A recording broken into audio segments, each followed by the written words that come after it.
एको ठीक हो सकता है क्या? गूंज रही आवाज नहीं?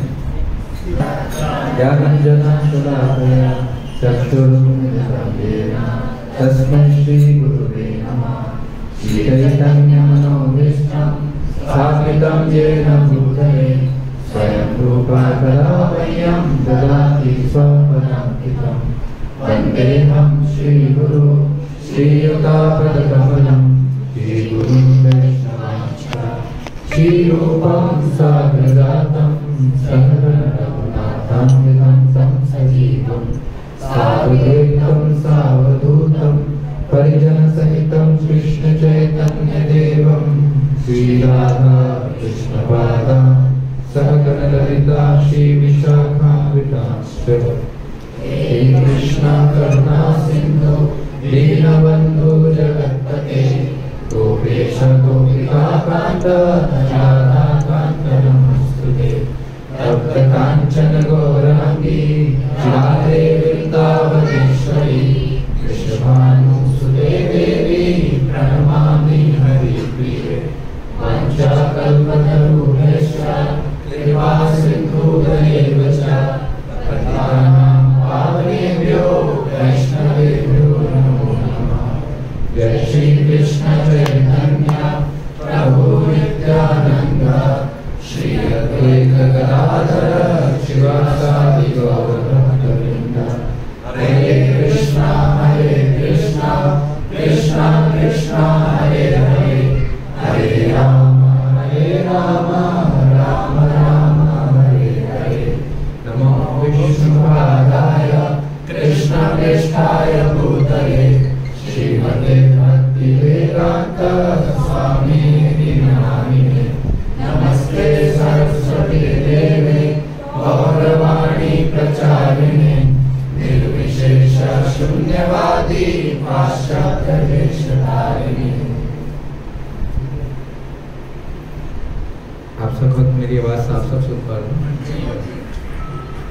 माता जी आप भी सुन पा रहे हैं? माता जी को ऊपर बिठा दो ना। आप ऊपर बैठ जाइए या उधर बैठ जाइए या बैठिए जैसे आपको ठीक। तो हम अपनी यात्रा जो मायापुर की है अपनी आखिरी रात पे है। आज हम विश्राम करेंगे और कल फिर हमें यहाँ से जाना है। तो आज मैंने बहुत सारी चीज़ें सोची थी आप लोगों के सामने रखने के लिए, लेकिन आज एक बहुत बड़ा उत्सव भी है। आज भगवान के एक बहुत ही निकटतम भक्त चैतन्य महाप्रभु के बहुत ही अंतरंग पार्षद के अंतरंग भक्त का एक उत्सव है। तो मैंने सोचा कि उसके बारे में कुछ चर्चा करें। तो उनका नाम है श्रीवास ठाकुर। तो आज श्रीवास ठाकुर का तिरुभाव तिथि है। तिरुभाव तिथि का क्या मतलब होता है कि आज श्रीवास ठाकुर का शरीर पूरा हुआ था, वो भगवान की नित्य लीला में प्रवेश हुए थे। तो आध्यात्मिक जगत में देखने में तो बाहर की दुनिया में अगर कोई व्यक्ति अपने प्राणों को त्यागता है या शरीर उसका पूरा हो जाता है तो एक दुखद खबर है। लेकिन आध्यात्मिक जगत में दुखद भी है सुखद भी है। क्यों? क्या लगता है? Mixed feeling. जब एक वैष्णव जाते हैं तो भक्तों को दुख भी होता है लेकिन बहुत सुख भी होता है। क्यों?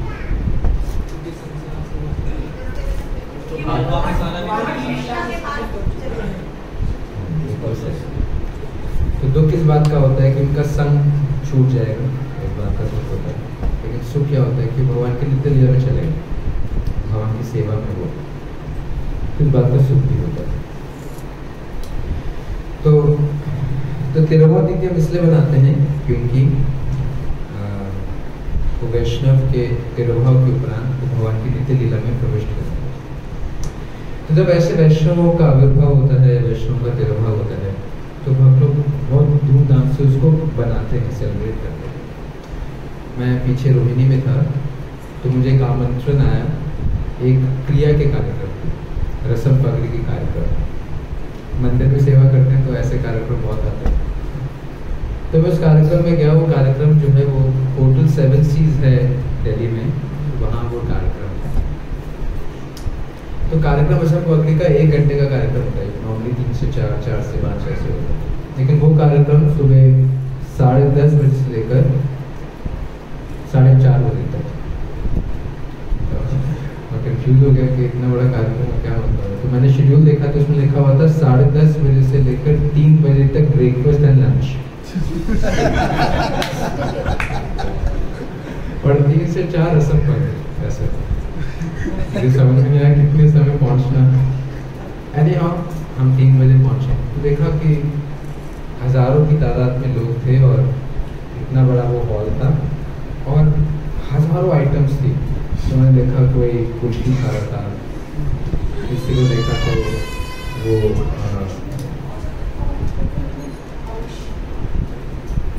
तो कोई कुल्फी खा रहा था, कोई चाय पी रहा था, कोई खाना खा रहा था। तो अलग अलग लोग जो है वो अलग अलग तरीकों से पूरा आनंद ले रहे थे, खूब बातचीत चल रही थी और पूरा का पूरा हॉल लोगों की बातचीत से गूंज रहा था।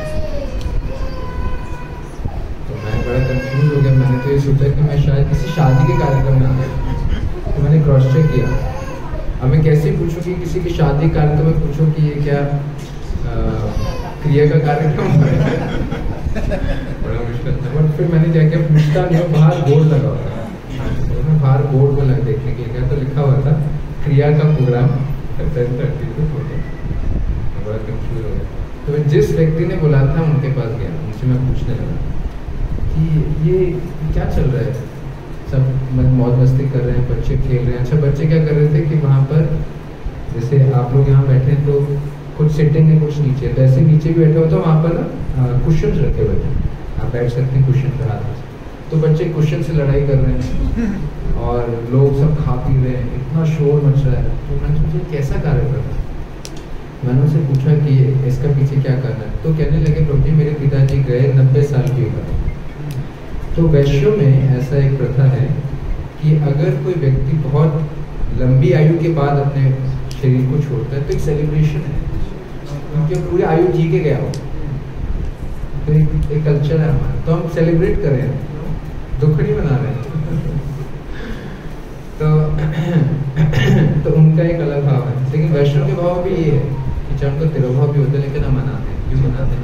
हम जानते हैं कि भगवान की सेवा को वापस प्राप्त, ये हमारी खुशी है। और हम कैसे बनाते हैं कि हम वैष्णव का गुणगान करते हैं। जब हम वैष्णव का गुणगान करते हैं तो क्या होता है, भगवान बहुत संतुष्ट होते हैं। Krishna becomes very satisfied, specifically when we glorify devotees.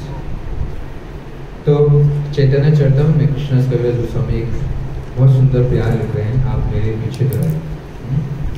बहुत सिंपल बंगला है, बहुत सिंपल बंगाली है, आप सब समझ सकते हैं, हिंदी से बहुत मेल खाती है, तो दोहरा भी सकते, दोहराएंगे तो समझ में भी आएगा और अच्छा भी लगेगा। तो मेरे पीछे दोहराएंगे। भक्तेरा गुण कहिते प्रभु बड़ा उल्लास।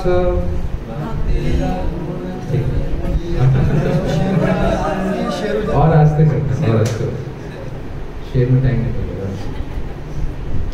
भक्तेरा गुण कहिते प्रभु बड़ा उल्लास।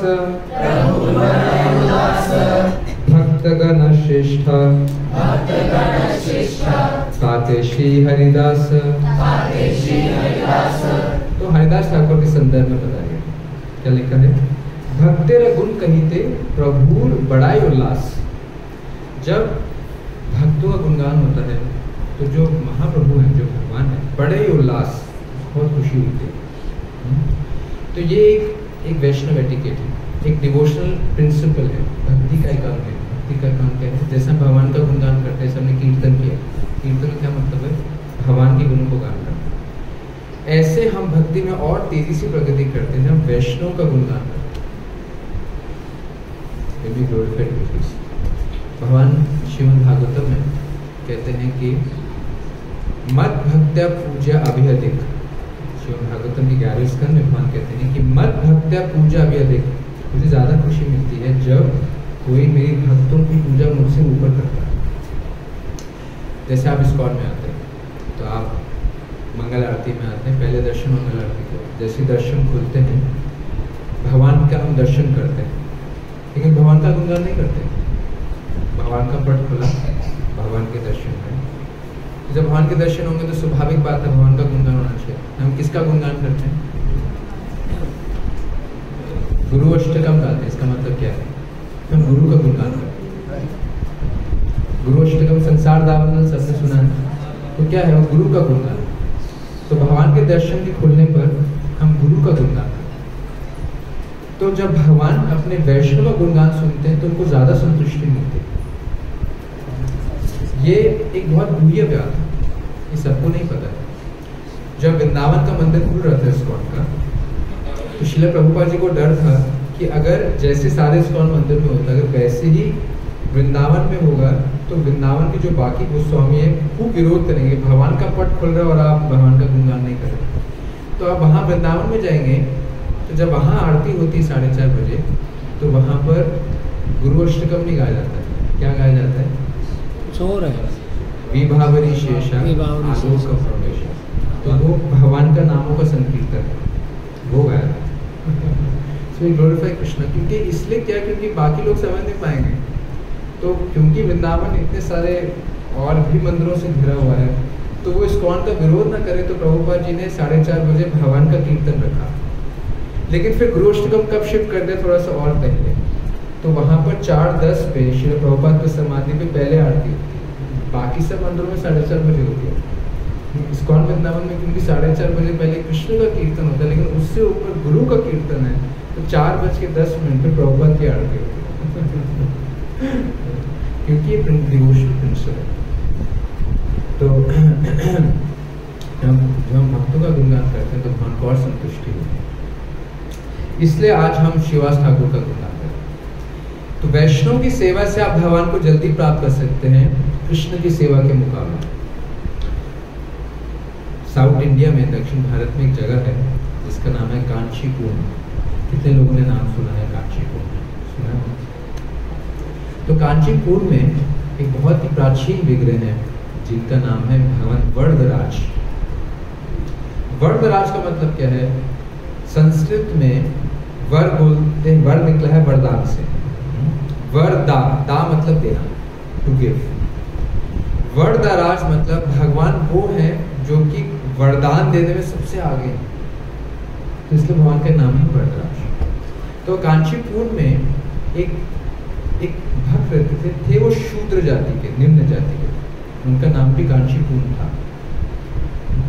शहर का नाम कांचीपुरम, भक्त का नाम कांचीपुर। तो जो कांचीपुर थे भगवान वरदराज को बहुत प्रेम करते थे। वो रहते बहुत दूर थे, लेकिन डेली मंदिर आते थे भगवान का सेवा करने के लिए, पूजा करने के लिए। तो कांचीपुर भगवान के इतने उन्नत भक्त थे कि जो श्री विग्रह है उनसे बात करते थे। वरदराज जी कांचीपुर से बात करते थे। क्या आपने सुना है जैसे कि कोई राधा माधव से बात कर रहा हो? सुना है आपने? या फिर आप मंदिर पर जय बाग आते हैं तो राधिका रमन जी किसी से बात करते हो, कृष्ण बलराम बात करते हो। अगर कृष्ण बलराम किसी से बात करते होंगे, साधारण भक्त होंगे वो? साधारण तो नहीं होंगे।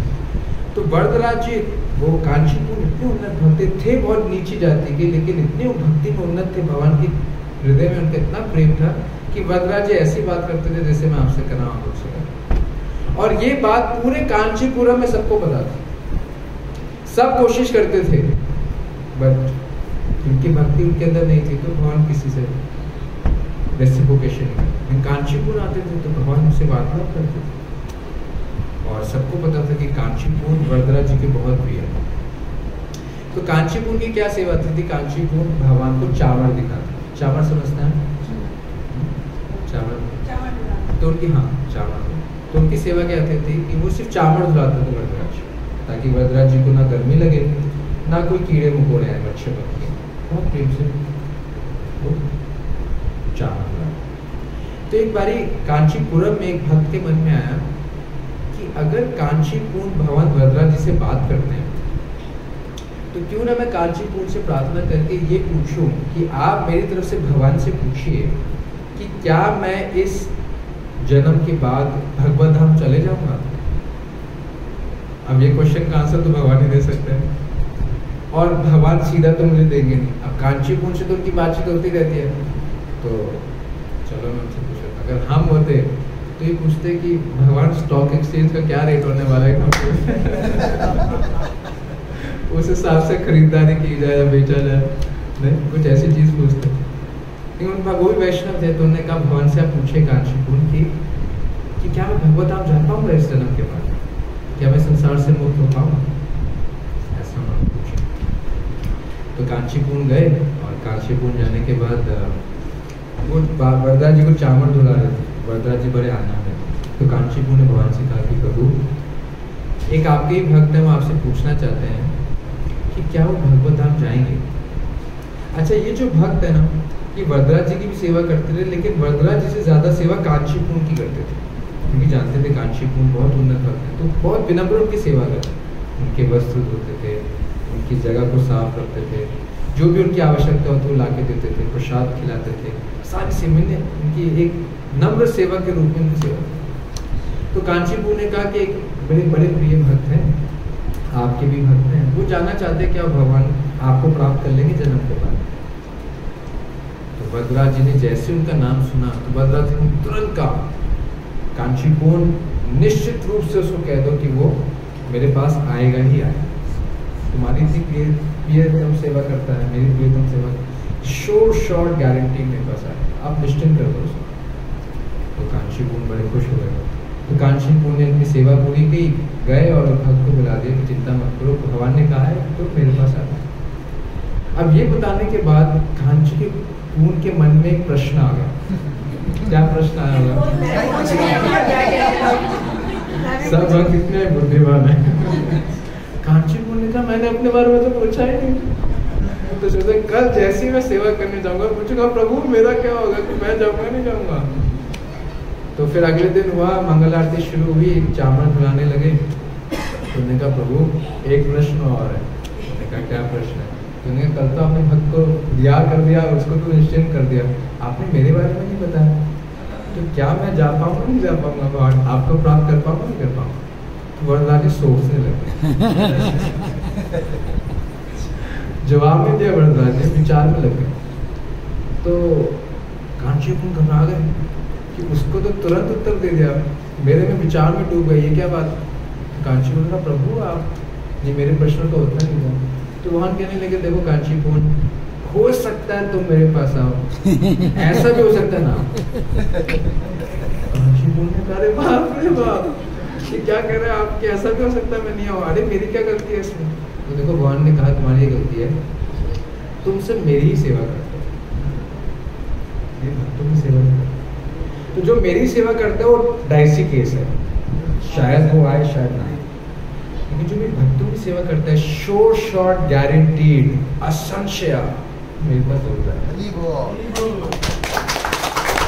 तो जैसे कांचीपुर ने ये सुना, कांचीपुर ने क्या किया, चावल वहीं गिरा। तो आपकी सेवा करने में ज्यादा फायदा नहीं। मैं पूरा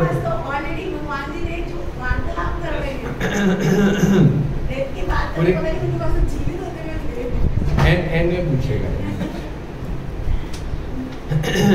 तो कांचीपुर ने क्या किया, तुरंत चावल गिरा। उन्होंने कहा भगवान आपकी सेवा में ज्यादा फायदा नहीं है। तो वहां से चलेगा। अब कांचीपुर सोचने लगे मैं क्या करूं क्या करूं। अब कांचीपुर जिस भक्त के पास जाते कहते मैं आपकी सेवा करना चाहता हूँ। अब पूरा शहर जाता था कांचीपुर, इतने उन्नत भक्त से कोई उनसे सेवा ही नहीं लेना चाहता। आप सोचिए अगर आज कोई महाराज आ जाए और बोले कि मैं आपकी सेवा करना चाहता हूँ, सेवा लेंगे आप? कौन नरक में जाएगा? तो कोई सेवा नहीं लेता। कांचीपुर बड़े हताश हो कि अब मैं किसकी सेवा करूँ। तो नहीं ठीक है, भगवान का एक नाम क्या है, गोपाल। तो वो गैया बड़ी पसंद। अब गैया तो मना करेंगे नहीं, लेकिन जो ग्वाला है वो मना करेगा। वो समझेगा अगर मैं गैया की सेवा करूँ मुझे करने नहीं देगा। तो कांचीपुर ने क्या किया, मैं भेष बदल दिया, मैं पूरा कपड़े बदल दिए और पूरा फेस बदल दिया और एक ग्वाले के पास गए। तो उन्होंने कहा मैं दूसरे गांव से आया हूँ और मैं बड़ा निर्धन व्यक्ति हूँ, तो मुझे गैया की सेवा में लगा। तो ग्वाले ने कहा ठीक है। तो कांचीपुर जो है वो गौ माता की सेवा करना। तो ऐसे करते करते करते कई महीने हो गए। तो एक दिन क्या हुआ कि बारिश आ गई। तो बारिश आ गई तो कांचीपुर बारिश में भीग गए। अब उनके पास कपड़े नहीं थे। अब जो कपड़े का उन्होंने नया भेष बदला था, अब वो तो कपड़े भीग गए, तो उनको क्या करना पड़ा, अपने पुराने कपड़े पहने। जैसे हमने पुराने कपड़े पहने के, पुराने कपड़े भी सब परिचित थे, जैसे पुराने कपड़े पहने तो ग्वाला पहचान गया। उन्होंने कहा बाप रे बाप, मैं जिसको हुक्म चलाता था, कभी कभी बताता था, ढंग से ध्यान भी नहीं करता था, वो कांचीपुर है। तो सीधा प्रणाम किया, खूब स्तुति करने लगा, क्षमा मांगने लगा, भगवान भरद्वाज मुझे छोड़ेंगे नहीं, मैंने आपसे इतना अच्छा व्यवहार नहीं किया। कांचीपुर ने कहा, कांचीपुर बड़े रुष्ट हो गए, क्या कर सकते हैं, 5-6 महीने हो गए थे, बट अब ग्वाले ने भी मना कर दिया। कांचीपुर हताश हो गए, पर चलो कुछ देर तो गैया की सेवा की, तो फिर अगले दिन मंगल आरती आई, फिर चावल धुलाने। फिर उसके बाद भगवान बड़ा आनंद ले रहे थे, उनका भरद्वाज जी ने कहा कांचीपुर बड़े दिन से तो दिखाई नहीं दे कहाँ गए, कहाँ छुट्टी मना रहे।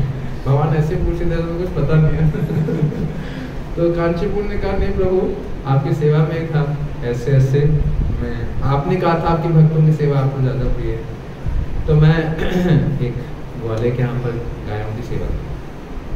लेकिन आपने मेरे प्रश्न का भी पूरा उत्तर नहीं दिया। अब मुझे बताइए, क्या मैं इस जन्म के बाद भगवान आपको प्राप्त कर पाऊंगा? भगवान का कांचीपुर देखो, तुमने क्योंकि गायों की सेवा की, अब मैं निश्चित रूप से कह सकता हूँ कि इस जन्म के बाद तुम निश्चिंत ही मुझे प्राप्त कर।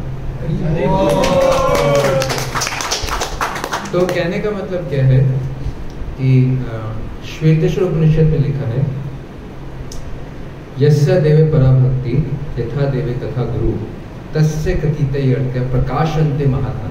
इसका मतलब क्या है, यस्य देवे परा भक्ति यथा देवे तथा गुरु तस्य कथितय अर्थ प्रकाशन्ते महात्मा। महात्मा वो है जिसकी अटूट श्रद्धा ना सिर्फ भगवान में हो, अटूट श्रद्धा गुरु में भी हो। यस्य देवे परा भक्ति यथा देवे तथा गुरु, भगवान में भी हो, गुरु में भी। तस्य कथितय अर्थया प्रकाशन्ते महात्मना। तो शास्त्र कहते हैं कि वो महात्मा है, उसके हृदय में वैदिक शास्त्रों का सारा ज्ञान प्रकाशित हो रहा है। जिसके हृदय में अटूट श्रद्धा भगवान के लिए भी हो और गुरु के लिए भी हो, उसके हृदय में सारा का सारा दिव्य ज्ञान प्रकाशित हो। इसलिए हमें ना सिर्फ भगवान का गुणगान करना चाहिए, गुरु का भी गुणगान करना चाहिए। हमारे सबसे पहले गुरु कौन है? तो ऐसा कोई भी स्थिति नहीं आनी चाहिए हमारे जीवन में जिससे या तो हमारा भगवान पे हमारा विश्वास कम हो, या शिला प्रभुपाद पे विश्वास हो, या उनके सच्चे अनुयायी हैं उस पर हमारा विश्वास हो। भौतिक प्रकृति बहुत ऐसे परिस्थिति लाएगी जिसमें वो भगवान पे आपका विश्वास डगमगाएगी या गुरु पे विश्वास डगमगाएगी। लेकिन एज अ प्रिंसिपल फॉलो करना, शास्त्रों का नियम है। चाहे समझ लीजिए कि आपको लगे वो परिस्थिति ठीक है, लेकिन हमारा कर्तव्य क्या है? शास्त्रों का अनुपालन करना, टू फॉलो स्क्रिप्चर। शास्त्र क्या कहते हैं कि जो भगवान है, जो प्रामाणिक गुरु है, प्रामाणिक गुरु, धोखेबाज गुरु की बात नहीं होती, जो भगवान की भक्ति का पालन नहीं करता, शास्त्रों के अनुसार जीवन नहीं जीता, उसकी बात नहीं होती। एक प्रामाणिक गुरु, एक प्रामाणिक अगर गुरु है, वो अगर अपने गुरु का पालन, आदेशों का पालन कर रहा है और भक्ति के नियमों का पालन कर रहा है, तो उस पर हमारी अटूट श्रद्धा होनी चाहिए, चाहे कैसी भी परिस्थिति हो। जब हम ऐसे जीवन जिएंगे तो तस्य कथितय अर्थया प्रकाशन्ते महात्मा। तो सारा वैदिक शास्त्रों का ज्ञान जो है वो प्रकाशित होगा। हमारे शास्त्रों में लिखा है कि मुकम करोति वाचालं पंगुम लांगायते गिरं यत् कृपातमहं वन्दे श्री गुरु दीनतारं।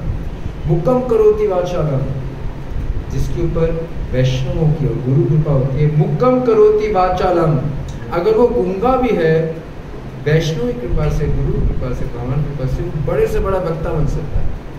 गूंगा व्यक्ति वक्ता बन सकता है बड़े से बड़ा। मुकम करोति वाचालं पंगुम लांगायते गिरं। एक पंगु व्यक्ति, पंगु किसको बोलते हैं? लंगड़े व्यक्ति। पंगु लांगायते गिरिम, गिरी किसको बोलते हैं? पहाड़ को। एक लंगड़ा व्यक्ति बड़े से बड़ा पहाड़ लांग सकता है, गूंगा व्यक्ति बोल सकता है। मुकम करोति वाचालं पंगुम लांगायते गिरं यत् कृपातमहं वन्दे श्री गुरु दीनतारं। गुरु की कृपा प्राप्त है। वैष्णव कृपा प्राप्त है, भगवान की कृपा प्राप्त है, उसके लिए कुछ भी असंभव नहीं। मैं आपको प्रैक्टिकल केस स्टडी बताता, आपको लगेगा बहुत बड़ी थ्योरी, आपको लगेगा probably किताबें बातें किताबों में अच्छी लगती है, व्यवहारिक रूप में अच्छी। मैं कोई आपको भक्त मिला सकता हूँ पंजाबी बात। वो भक्त जो है वो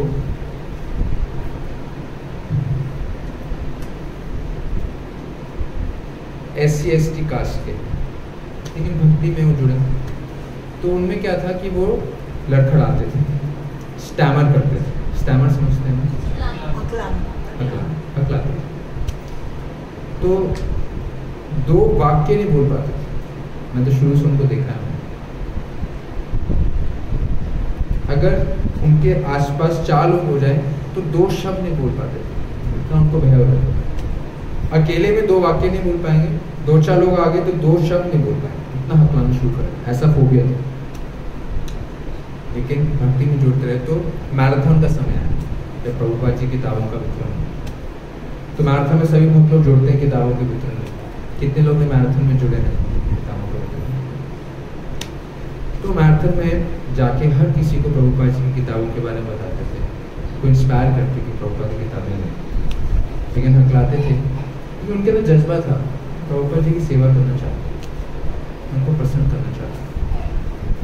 और हिज ऑनरेस गोपाल कृष्ण महाराज आते थे, महाराज भी बहुत बोलते थे, उनकी बहुत इच्छा थी कि महाराज को प्रसन्न करना चाहते। तो क्या करते थे कि जो भक्त बोलते हैं, जो शब्द वो बोलते थे, वो दोहराने की कोशिश करते थे और किसी न किसी की किताब बेचने की कोशिश करते थे। ऐसे करते करते करते करते क्या हुआ कि अचानक उनकी जीभ खुलने लग गई। उनको भी पता नहीं चला, उनका ध्यान भी नहीं गया उस तरफ। वो तो कोशिश ही कर रहे थे मेरी जीभ खुले तो मैं कुछ प्रचार करूँ तो किताबें जाए। तो कब वो उनकी जीभ खुलने लगी और कब वो बातचीत करने लगे पता ही नहीं चला। करते करते क्या हुआ कि वो इतने सुंदर तरीके से किसी को किताब के बारे में बताते थे कि हर कोई व्यक्ति ले जाता था। अंग्रेज भी ले जाते थे, दूसरे धर्म के लोग भी ले जाते थे और वो बहुत एक्सपर्ट डिस्ट्रीब्यूटर बने। एक दिन क्या हुआ कि मंदिर में एक ड्रामा का कार्यक्रम हुआ। मैराथन के बाद नया साल का फेस्टिवल आता है, मतलब न्यू ईयर का इवेंट आता है। तो 31 दिसंबर नाइट में ड्रामा करना था। तो जो ड्रामा के डायरेक्टर थे ना, उसको कोई एक्टर नहीं मिल रहा था। तो उन्होंने देखा कि ये भक्त बड़े अच्छे हैं, किताबें बड़े अच्छे पढ़ लेते, बड़े अच्छी तरीके से कन्विंस कर लेते हैं। तो उन भक्त को उन्होंने बोला कि यार मेरे पास कोई ड्रामा का एक्टर नहीं कि तुम ड्रामा में आ जाओ। तो अब वो इतना जिद कर रहे थे तो भक्त ड्रामा में आ गए। अब ड्रामा में रोल क्या था कि उनको एक परफॉर्मेंस देनी थी, इसमें एक्सटेम्पोर बोलना था। एक्सटेम्पोर समझते हैं? एक्सटेम्पोर समझते हैं? एक्सटेम्पोर मतलब हाँ, एक्सटेम्पोर मतलब कोई प्रिपेयर्ड स्क्रिप्ट नहीं है। या so you have to improvise your words, improvise what you have to say. मतलब आपको उस घड़ी में ही सिचुएशन को समझ के बोलना, दैट्स कॉल्ड एक्सटेम्पोर, स्पॉन्टेनियस। अब उन्होंने अपने घर वालों को भी वहाँ उस कार्यक्रम में बुलाया और उनका परिवार भी आया, बहुत सारे भक्त न्यू ईयर के इवेंट में भी आए। स्टेज में ड्रामा शुरू हुआ।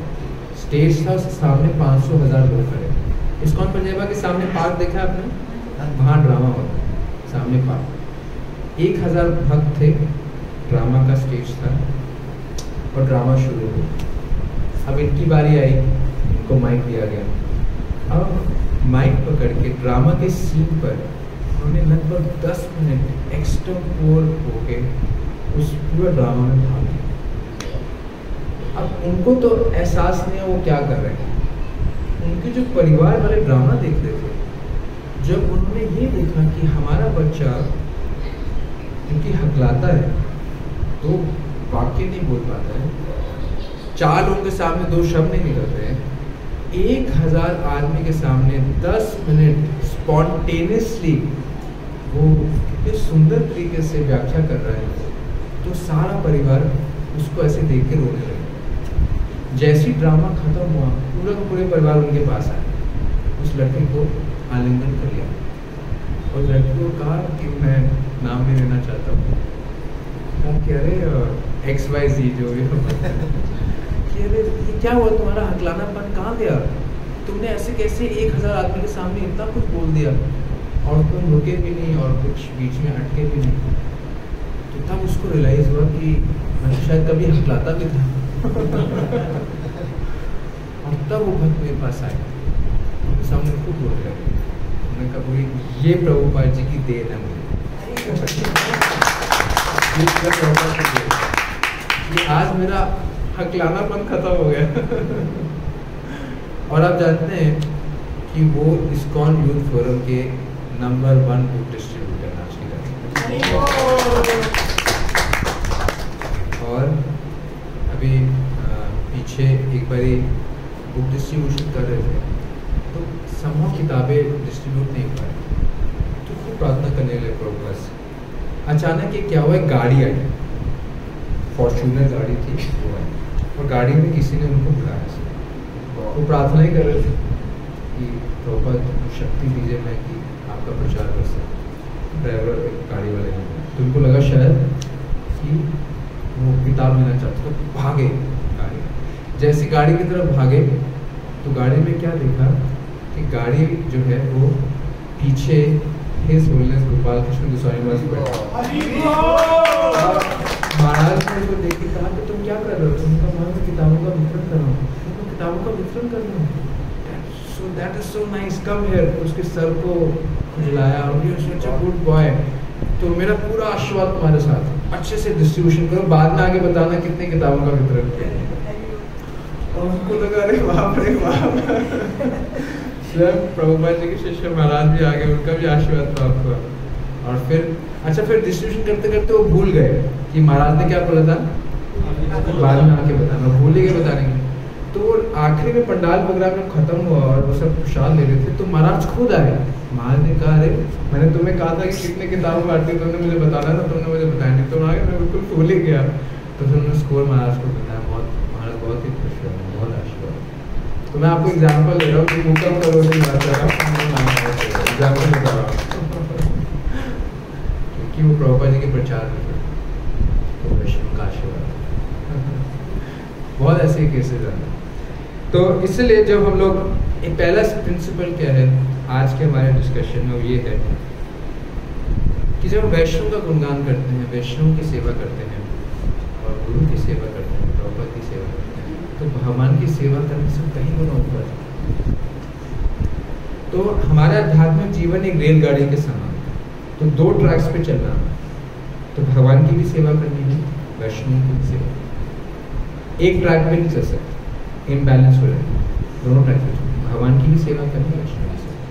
तो इसलिए हम क्या करते हैं, जब भी मौका मिलता है भगवान का भी गुणगान करते हैं, वैष्णव का भी। तो आज तो श्रीवास ठाकुर के बारे में चर्चा करें। तो जैसे इस श्लोक में लिखा है, भक्तेर गुण कहिते प्रभु बड़ाई उल्लास। भगवान बहुत खुश होते थे जब भक्तों का नाम होता। तो ऐसे भगवान के बहुत ही निकटतम भक्त का नाम था श्रीवास ठाकुर। सो जैसे हम पंच तत्व देखते हैं, मैंने कहा ना कि टॉपिक इतना है मैं पूरी रात बोल सकता हूँ लेकिन 8 बजे खत्म करने की कोशिश करेंगे। अभी तो मैंने टॉपिक शुरू नहीं किया अभी तो सिर्फ साइड लाइन बातें हुई है। प्रभु जी जाना थोड़ा ना कहीं। हाँ जी, कहीं जाना थोड़ा मैं। We are ready to listen you all night. नहीं थैंक यू। कल बस में भी कर सकते हैं वैसे, 5 घंटे का ऐसे सफर। हो Can skip our dinner prasadam also. तो श्रीवास ठाकुर जो है वो पंच तत्व का क्या मतलब है? हाँ जी, क्या मतलब है पंच तत्व का? 5 elements, 5 elements of the absolute truth। भगवान के 5। तो पंच तत्व का मतलब है कि 5 तत्व। जैसे हम तो एक ही जानते हैं कि विष्णु तत्व, भगवान तत्व, लेकिन भगवान कभी भी अकेले नहीं है। मैं कह रहा हूँ ना, इसमें इतना व्याख्या कर सकते हैं, बट एनी हाउ संक्षिप्त में बताऊंगा। तो विष्णु तत्व भगवान है कि भगवान कभी भी अकेले नहीं होते। जिस तस्वीर में भगवान आपको अकेले दिखे ना, वो तस्वीर अप्रोप्रिएट नहीं। Krishna is never alone. तो 4 तत्व और जो कृष्ण के समान भी हैं और अलग भी, जैसे सूर्य की किरणें और सूर्य। अगर सूर्य की किरणें अगर कमरे में आती है, इसका मतलब क्या है? सुबह सुबह अगर सूर्य की किरणें कमरे में आएंगे तो क्या मतलब? सूर्य का उदय। और अब सूर्य का उदय देखेंगे तो स्वाभाविक क्या होगा? किरणें भी आपके ऊपर आएंगी। तो सूर्य और सूर्य की किरणें एक भी है, अलग अलग भी है। आप अलग भी नहीं कर सकते और पूरे एक भी नहीं, ऐसे। तो पंच तत्वात्मकम कृष्णम, तो पहले है कृष्ण। भक्त रूप स्वरूपकम, दूसरा तत्व क्या है? स्वरूप। तो भगवान एक तत्व है, दूसरा है भगवान के विस्तार। इसको इंग्लिश में बोलते हैं एक्सपेंशन, संस्कृत में बोलते हैं विस्तार। विस्तार का मतलब क्या है कि भगवान जब विस्तार करते हैं तो भगवान ही रहते हैं, कुछ कैरेक्टरिस्टिक्स बदल जाते हैं। जैसे कृष्ण और बलराम, कृष्ण और बलराम लगभग एक समान हैं। कृष्ण बलराम सेम ही व्यक्ति हैं, अंतर सिर्फ रंग का। कृष्ण काले है, बलराम। तो भगवान और भगवान के विस्तार में क्या अंतर है कि वो एक ही व्यक्ति है, कोई कैरेक्टरिस्टिक बदल जाता है। जैसे कृष्ण बलराम एक ही व्यक्ति, कोई अंतर नहीं। कृष्ण बलराम सिर्फ एक ही अंतर है, रंग का अंतर। कृष्ण काले हैं और बलराम, इसको विस्तार बोलते हैं। दूसरा तत्व। तीसरा तत्व है पंच तत्व आत्मकम कृष्ण भक्त रूप स्वरूपकम भक्त अवतारम। तीसरा तत्व है अवतार। इंग्लिश में बोलते हैं इनकार्नेशन और संस्कृत में बोलते हैं अवतार। आपने सुना विष्णु के अवतार? तो अवतार क्या होता है कि जैसे बल्ब है, 100 वाट का बल्ब, तो विस्तार का मतलब 100 वाट का बल्ब भी रहेगा, एक बल्ब सफेद रोशनी देते, एक लाल रोशनी देता। ये अंतर। अवतार क्या है? बल्ब है, एक 100 वाट का बल्ब है, 80 वाट का बल्ब, दोनों बल्ब ही हैं, लेकिन वॉटेज का अंतर। तो अवतार का मतलब जैसे भगवान वराह रूप में आए, तो वराह कृष्ण एक ही व्यक्ति हैं, लेकिन वराह के अंदर वो सारी चीजें नहीं है जो कृष्ण के अंदर, तो अवतार। तीसरा तत्व। तो पहला तत्व क्या है रनु माता जी? फर्स्ट तत्व क्या है? भगवान का तत्व, स्वयं भगवान। दूसरे तत्व क्या है? विस्तार, एक्सपेंशन। तीसरा तत्व क्या है? इनकार्नेशन, अवतार। भगवान, विस्तार, अवतार। ठीक है, ज्यादा कॉम्प्लिकेटेड तो नहीं, समझ में आया? तो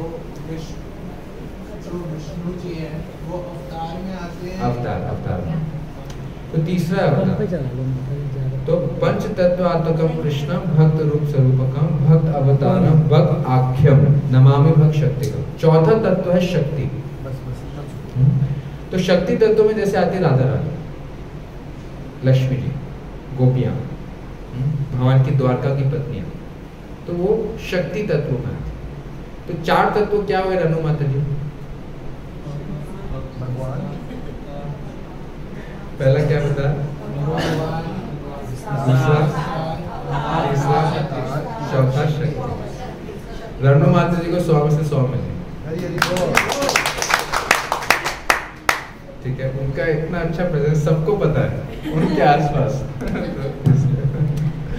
चौथा है शक्ति, राइट। पांचवा है भक्त, डिवोटी। तो 5 तत्व क्या हुए? कृष्ण, कृष्ण का विस्तार, कृष्ण का अवतार, कृष्ण की शक्ति और कृष्ण के भक्त। तो ये 5 तत्व है। जय श्री कृष्ण चैतन्य, कृष्ण चैतन्य कौन हुए? भगवान। प्रभु नित्यानंद बलराम कौन हुए? विस्तार। श्री अद्वैत विष्णु क्या हुए? गदाधर राधा रानी शक्ति। और शिवास, शिवास कौन है? ठाकुर।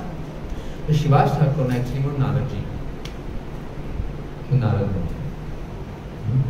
तो श्रीमद् भागवतम में लिखा है कि जो नारद मुनि है वो भगवान के को विशेष शक्ति प्राप्त है। नारद मुनि को भक्ति की प्रचार की शक्ति प्राप्त है। तो भागवतम में और इतिहास में अगर कोई शक्तिशाली का कोई प्रचारक है तो नारद मुनि, और नारद मुनि की परंपरा में प्रभुपाद है। नारद मुनि एक ऐसे आचार्य हैं जिसने जानवरों को भी वैष्णव बनाया। एक सांप था, तो नारद मुनि के संपर्क में आके सबसे ईर्ष्यालु जीव सांप वो भी भक्ति करने लगा, भगवान के नामों का जप करता था। कभी देखा है किसी शाम को जब करते हैं किस मेलेडी में जब करता होगा? उसका डांसिंग स्टाइल कितना अच्छा होता है। सोचा अगर वो हाथ में हाथ मिला के डांस करे, कितने लोग डांस करेंगे साथ में। और अगर सोचो अगर वो शी स्नेक है और माताओं के तरफ आ गए तो नारद जी ने एक सर्प को भी वैष्णव बनाया, तो बड़े बड़े असुरों को वैष्णव बनाया। जिसने रामायण की रचना की वाल्मीकि, वो रत्नाकर डाकू थे, उनको भक्त बनाया नारद जी ने। तो एक भक्त की शक्ति कैसे पता चलती है कि वो लोगों को, जितने लोगों को कोई भक्ति में ला पाता है उसकी भक्ति की शक्ति दिखाता है। जैसे श्रील प्रभुपाद ने ऐसे लोगों को भक्ति में लेके जिनकी कोई संभावना नहीं थी। आप कोशिश कीजिएगा, आप दिल्ली में जाइए, कनॉट प्लेस में जाइए, आपको बहुत सारे वेस्टर्नर्स दिखाई देंगे। आप किसी वेस्टर्नर को जाके कन्विंस कीजिए कि आपको सनातन धर्म स्वीकार करना है, कितनी संभावना होगी वो स्वीकार करेंगे। हमने स्वीकार नहीं करा अभी तक, अपने परिवार वालों को स्वीकार नहीं करा पा रहे, किसी और को कैसे स्वीकार करेंगे? भाई को नहीं करवा पाए, सब काम करता है। श्रील प्रभुपाद जी ने ऐसे लोगों को वैदिक संस्कृति से जोड़ने में कोई संभावना नहीं थी, ना कभी उनका कोई परिचय था, जैसे नारद मुनि ने किया। मैं मतलब पूरी रात में चल सकता हूँ एनी हाउ। तो कहने का मतलब है बहुत प्रसंग है इससे। तो नारद मुनि शिवास ठाकुर, तो शिवास ठाकुर जो है वो बहुत ही उन्नत भक्त है। तो बहुत सारी लीलाएं आती हैं उनके चैतन्य चरितमृत में, चैतन्य भागवत में। तो कुछ तो मैंने आज सुबह लिया था, जैसे कौन सी सुबह ली थी कथा? रन्नू माता जी की जो माता जी हैं वो बताएंगे। आज मैंने शिवास ठाकुर की कौन सी कथा ली सुबह सुबह? सोनिका माता जी बताएंगे। कौन बताएगा? सुबह मैंने कुछ शिवास ठाकुर की लीला से कथा बताई, किसी को याद है? कितना ध्यानपूर्वक सुना होगा आपने, मुझे कितनी खुशी हो रही है।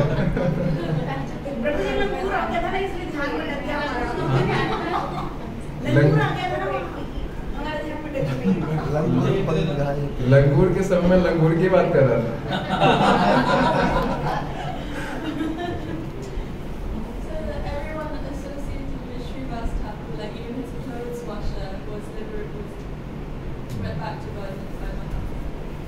तो मैंने कहा था कि not clothes washer, clothes weaver, दर्जी, टेलर। तो शिवास ठाकुर की दर्जी थे, ये मुसलमान थे, तो शिवास ठाकुर से जुड़े थे, तो भगवान ने उस दर्जी को भी अपना दर्शन दिया।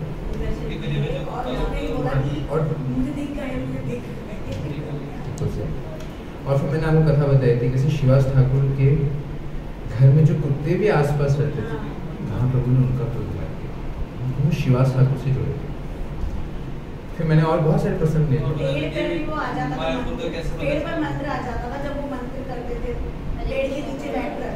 बिल्कुल गलत जवाब। वो जगन्नाथ बाबा जी महाराज की कथा, जगन्नाथ बाबा जी का। यानी और शिवास ठाकुर की कथा ये थी कि चैतन्य महाप्रभु के घर में संकीर्तन करते थे। जैसे आप बता रहे हैं ना, चैतन्य शिवास आंगन में, पहले दिन शिवास आंगन सब गए थे, याद है? शिवास आंगन गए थे। शिवास आंगन में रात को कोई भी सोता नहीं था, पूरी रात कीर्तन होता था, जैसे अभी हमने कीर्तन किया। तो शिवास आंगन में पूरी रात चैतन्य महाप्रभु में पार्षदों के साथ कीर्तन करते थे। और अगर वो विश्राम करते थे तो दिन में करते थे, दोपहर के समय 1 घंटे के लिए, पूरी रात कीर्तन करते थे। लेकिन उस कीर्तन में और कोई आ नहीं सकता, किसी की अनुमति नहीं थी। तो एक ब्राह्मण आना चाहता था, रुष्ट हो गया था, याद आई कथा?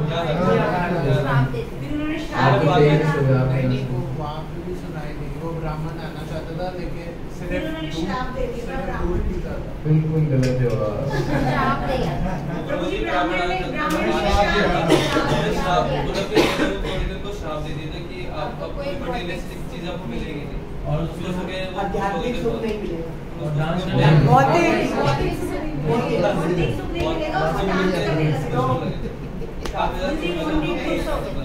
Thank you. तो एक कथ्य होते हैं मायापुर के बारे में बता कि मायापुर को कैसे ढूंढा गया था।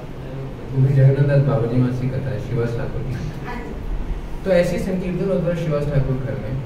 तो क्या हुआ कि एक बार शिवास ठाकुर घर में क्योंकि इतना पूरे भक्त लोग इतने आनंद से सारी रात कीर्तन करते थे, जो पड़ोसी थे वो बहुत ईर्ष्या करते थे, बहुत द्वेष करते थे। इस घर में ऐसा क्या हो रहा है, इस सब पर आनंद लेते हैं लेकिन हमें अलाउ नहीं है। तो वहाँ पर एक और ब्राह्मण रहता था जिसका नाम था गोपाल चक्रवर्ती, गोपाल चप्पल। जो गोपाल चप्पल ब्राह्मण था तो शिवास ठाकुर के इतने आनंद को देख के बहुत द्वेष करता था, बहुत एंट्री करता था। तो शिवास ठाकुर को बदनाम करने के लिए, क्योंकि शिवास ठाकुर जिसके ऊपर भगवान की कृपा होती है ना, तो क्या होता है उसकी ख्याति बढ़ जाती है। और इसकी ख्याति बढ़ जाती है तो लोगों के मन में ईर्ष्या है। तो शिवास ठाकुर इतने प्रसिद्ध हो रहे थे कि महाप्रभु के घर में आके कीर्तन करते हैं, उसको बहुत द्वेष होने लगा। उसके मन में योजना बनने लगी कैसे मैं शिवास ठाकुर की ख्याति को करूँ, कैसे उसको बदनाम कर सकूँ। अब शिवास ठाकुर को सब जानते थे कि परम वैष्णव है, तभी तो महाप्रभु आके कीर्तन कर रहे हैं। तो कैसे लोग ये समझे कि शिवास ठाकुर वैष्णव नहीं। तो गोपाल चप्पल ने क्या किया कि जो भवानी की पूजा होती है, दुर्गा की पूजा होती है, जैसे हम प्रौढ़ माया में गए, कितने लोग गए थे प्रौढ़ माया में गए, तो आपने देखा कि प्रौढ़ माया को एक विशेष फूल अर्पित हो रहा था, लाल रंग का फूल। प्रौढ़ माया को, योग माया देवी या दुर्गा माया को क्या होता है, लाल रंग का फूल अर्पित होता है और लाल रंग का कुमकुम अर्पित होता है। लाल कुमकुम, लाल चंदन, चावल और लाल फूल, मीठा पानी होता है।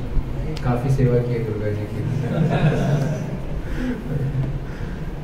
तो उसने क्या किया, ये दिखाने के लिए कि वैष्णव नहीं है, शक्ति का उपासक है। बंगाल में ना हमेशा या तो शक्ता रहते हैं जो शक्ति की उपासना करते हैं, या वैष्णव है। ये दिखाने के लिए शिवास ठाकुर वैष्णव नहीं है, शक्ति के उपासक है। तो गोपाल चप्पल ने क्या किया कि घर के बाहर जो दुर्गा की उपासना का सामान, लाल फूल, लाल कुमकुम, लाल चंदन, ये तो रखा ही, लेकिन साथ साथ शराब की बोतल भी रखी, शराब का प्याला भी रखा, मांस भी रखा, ताकि लोग जब बाहर आएंगे और दिन उजाला होगा और लोग जब स्नान के निकलेंगे और देखेंगे शिवास ठाकुर घर में शराब रखी है, मुद्रा रखी है, मांस रखा है, ये सब सामान तो धोखेबाज है। दिखाने में कहता है कि वैष्णव है, प्याज लहसुन भी नहीं खाता है, चाय कॉफी भी नहीं पीता है, लेकिन यहाँ देखो तो शराब पी रहा है, मांस खा रहा है, ये सब चीजें कर रहा है। तो कितना बड़ा ढोंगी है। तो गोपाल चप्पल ने क्या किया, ये सामान रख दिया। लेकिन सबसे पहले जो दरवाजा खुला वो पड़ोसी का नहीं खुला, शिवास ठाकुर खुद का खुला। जैसे शिवास ठाकुर ने खोला तो देखा ये सब सामान रखा हो, तुरंत समझ गए। क्या समझ गए? अब देखिए वैष्णव की कितनी महिमा होती, वैष्णव कितने महान होते। शिवास ठाकुर ने क्या किया,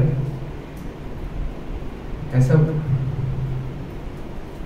लिखा है कि शिवास ठाकुर बाहर गए और पूरे पड़ोसियों को इकट्ठा कर, सबको आवाज लगाने लगे, सबको इकट्ठा कर, सबको इकट्ठा करके बोलने लगे कि आप सब मुझे इतना आदर क्यों देते हो? आप सबको लगता है मैं वैष्णव हूँ, वैष्णव नहीं हूँ, मैं तो शक्ति को उपासक हूँ,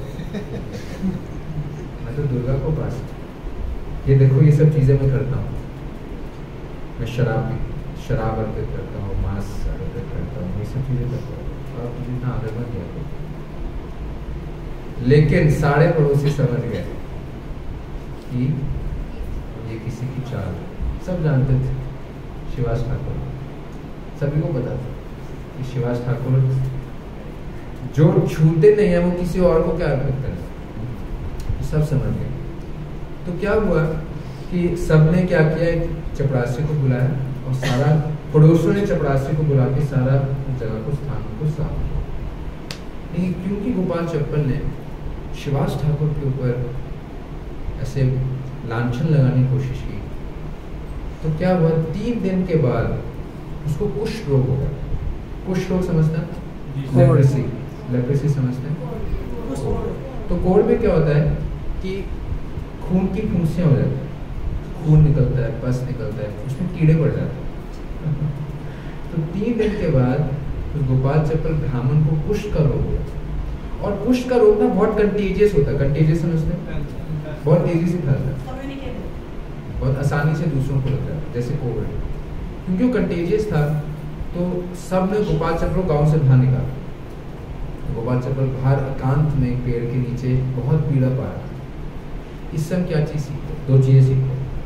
पहली चीज़ क्या सीखते कि चैतन्य महाप्रभु कहते हैं कि अगर हमारे ऊपर कोई लांछन आए, अगर कोई हमारी बेइज्जती करे, हमें आदर नहीं दे या हमें तकलीफ में डाले, तो हमें क्या करना चाहिए? विरोध नहीं करना चाहिए, हमें सहनशील होना चाहिए।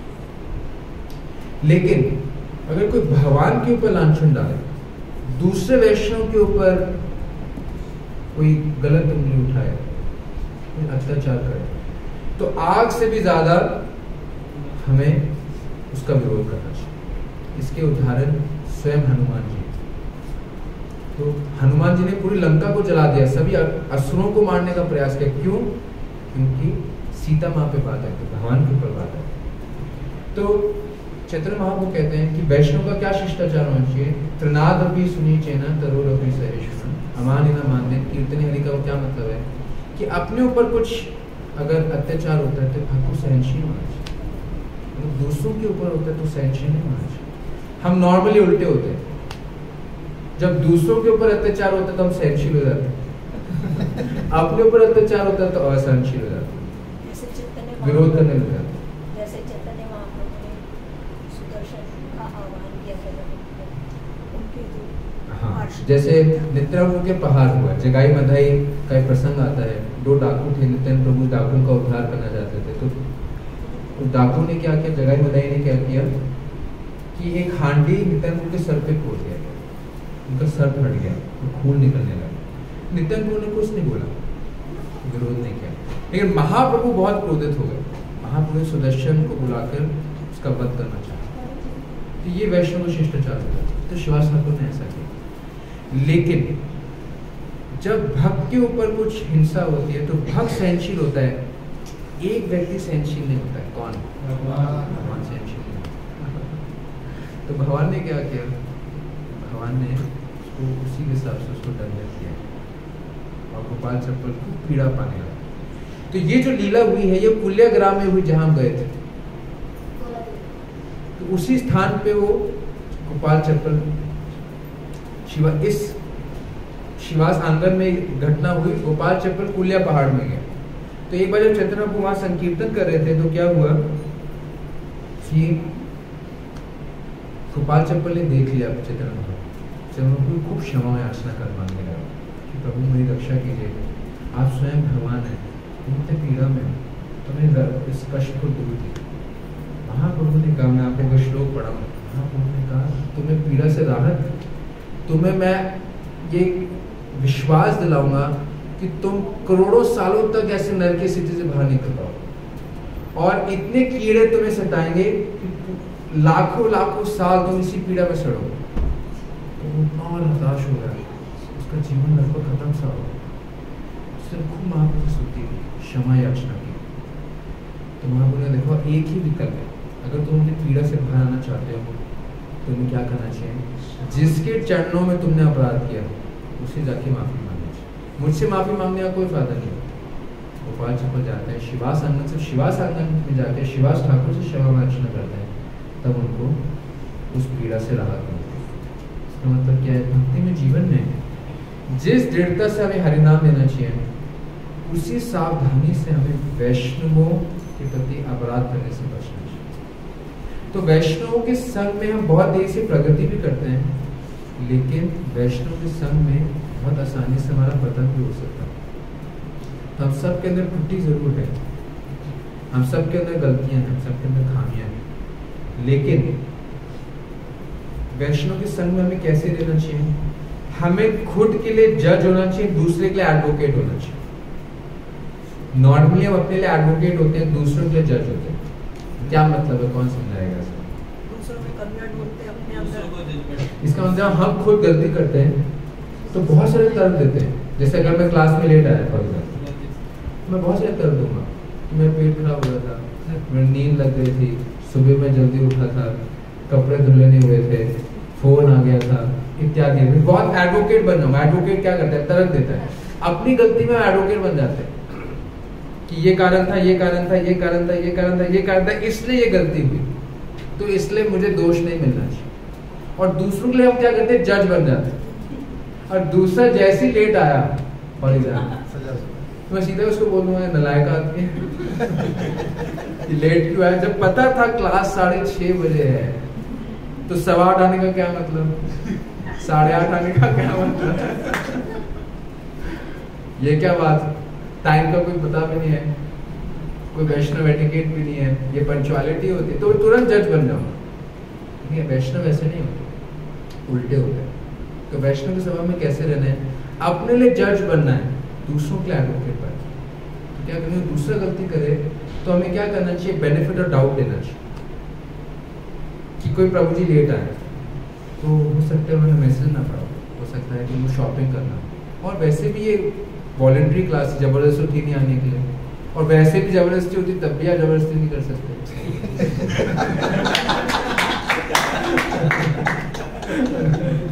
गलत तो किसी का पकड़ नहीं सकता, तो क्या हो गया बताइए। और अपने लिए बहुत जज होना चाहिए। अपने अगर हम गलती करें तो हमें अपने आप को बहुत स्ट्रिक्ट होना चाहिए, दूसरों के लीनेंट होना चाहिए, अपने लिए स्ट्रिक्ट होना चाहिए। जैसे एक जगन्नाथपुरी में चैतन्य महाप्रभु के एक चाचा गुरु थे जिनका नाम रामचंद्र पुरी। रामचंद्र पुरी बहुत बड़े निंदक थे, तो हर किसी की निंदा करते थे। रामचंद्र पुरी क्या करते थे, जानबूझ के सन्यासियों को घर पे बुलाते थे और उनको खूब खिलाने की कोशिश करते थे, और बोलते थे कि शुष्क वैराग्य क्या फायदा है कि आप कुछ खा नहीं रहे, शुष्क वैराग्य, ड्राई रिनंसिएशन। तो भगवान का प्रसाद है, जगन्नाथ जी का प्रसाद है, तो इसको खाना मत देखो, आप त्याग को इसका मतलब खाना देखो, तो प्रसाद है तो खूब खाओ। और उसके बार बार बोलने में जो खा लेते थे तो कहते क्या क्या बेकार का वैराग्य, इतना पेटू आदमी, संन्यास तो ले लिया लेकिन इंद्रियों पे कंट्रोल नहीं। तो ऐसे करते, निंदा करना ही है, मतलब कहने का मतलब निंदक थे। तो एक बार चैतन्य महाप्रभु के पास हुआ है, चैतन्य महाप्रभु बैठे थे, देखा कि कुछ चींटियां चल रही थी जमीन पे। जैसे उन्हें चींटी देखी, रामचंद्र पुरी कहने देखो चैतन्य महाप्रभु मीठे के बड़े शौकीन, जहाँ मीठा होता है वहां पर चींटी कहाँ से आ रही है, इसका मतलब मीठा छुपाया होगा। तो तुम कैसे सन्यासी हो कि जीव की लालसा गई नहीं, बड़ा मीठा खाते हो। तो जैसे महाप्रभु ने सुना, महाप्रभु को पता था कि वैष्णव निंदक है, क्योंकि महाप्रभु के ऊपर लांछन लगा। अब क्या करना चाहिए, जब अपने ऊपर लांछन लगे तो क्या करना चाहिए, सहन करना। महाप्रभु ने क्या किया, ये नहीं देखा, और ये कहा क्योंकि वो चाचा गुरु है, ईश्वरपुरी उनके गुरु के भाई थे, गॉड ब्रदर थे। तो उन्होंने क्या किया, महाप्रभु ने अपना खाना आधा कर दिया। मीठा तो खाया नहीं था, जो खाते थे उसको आधा कर दिया। महाप्रभु के खाना आधे करने के कारण जगन्नाथपुरी में जितने भक्त सब ने अपना खाना आधा कर दिया, सारे भक्त आधा खाने, सब रोने लगे कि महाप्रभु कुछ खाते ही नहीं थे, उपवास करते रहे। सब भगवान से प्रार्थना करें कि रामचंद्र पुरी स्थान को छोड़ के चले, ऐसा निंदक आदमी छोड़ के चले। आगे जाके क्या होता है, रामचंद्र पुरी भक्ति से भी च्युत हो जाते हैं, मायावादी बन जाते हैं अपने इस वैष्णव अपराधों के कारण। महाप्रभु सिखा रहे हैं कैसे, तो दूसरों, हमें अपने लिए स्ट्रिक्ट होना चाहिए, अपने लिए जज होना चाहिए, दूसरों के लिए बेनिफिट और डाउट देना चाहिए। जब हम इस तरीके से जीते हैं तो फिर हम हर वैष्णव को आदर दे सकते हैं। We can respect all वैष्णव। तब हम लोग वैष्णव अपराध से बच सकते हैं और वैष्णव के संग में भक्ति मार्ग, ये हमारी परीक्षा है। तो आप देखिए वैष्णव संग में आपको दोष दिखाई देंगे, हो सकता है वो दोष हो सकता है हमारे आंखों में दोष हो, दोनों हो सकता है, एक्चुअली में दोष भी हो सकता है, नो प्रॉब्लम। लेकिन हमें क्या करना चाहिए, उनको उनके प्रति लीनेंट होना चाहिए, अपने दोषों के प्रति बहुत स्ट्रिक्ट होना चाहिए। मिडिल वर्ड बिल्कुल ऑपोजिट है, लोग अपनी गलतियों को बिल्कुल नजरअंदाज कर देते हैं और दूसरों की छोटी गलती को बहुत बड़ा बना देते हैं। वैष्णव कल्चर बिल्कुल ऑपोजिट है, कितना डिफरेंस है मटेरियल वर्ल्ड में स्पिरिचुअल वर्ल्ड में, कितना अंतर है। ऐसे नहीं है, तो ऐसे बहुत सारे प्रसंग हैं। मैंने जैसे सुबह का मैंने 1% ही टच किया अभी तो श्रीवास ठाकुर का जीवन शुरू ही हुआ, बट फिर आप सबसे प्रार्थना है कि आप चैतन्य चरितामृत पढ़िएगा, मामले के तो सुनिएगा श्रीवास ठाकुर को, बहुत प्रसन्न, एक से एक प्रसन्न, एक एक चीज में श्रीवास ठाकुर का दिव्य गुण प्रकट होता है, इतनी सारी शिक्षाएं मिलती है, हर एक लीला में से कैसे वैष्णव होते हैं। वैष्णव का पता कैसे चलता है, जब कोई परिस्थिति उनके जीवन में आती, क्या उनकी प्रतिक्रिया उस परिस्थिति में, तब पता चलता है कि ये कैसे करें, भक्ति वो कितने गंभीर। वैसे श्रीवास ठाकुर के जीवन में एक से एक घटना है जिससे हम बहुत सारी शिक्षा ले सकते हैं। लेकिन 8:10 होने को जा रहे हैं, तो शायद प्रसाद का समय हो गया। तो मैं अगर प्रसाद में बाधा बनूंगा तो मुझे निंदा होने का दंड मिलेगा। लेट ही शुरू होता है प्रसाद, और सबने 4 बजे तक तो पाया ही है आज ये सब आपकी, क्योंकि कल एकादशी भी है, जल्दी आपको सोना भी है, आप प्रसाद भी लेना, क्योंकि नीचे उनको वाइंड अप भी करना होता है। आप प्रसाद, किसी का प्रश्न है एक दो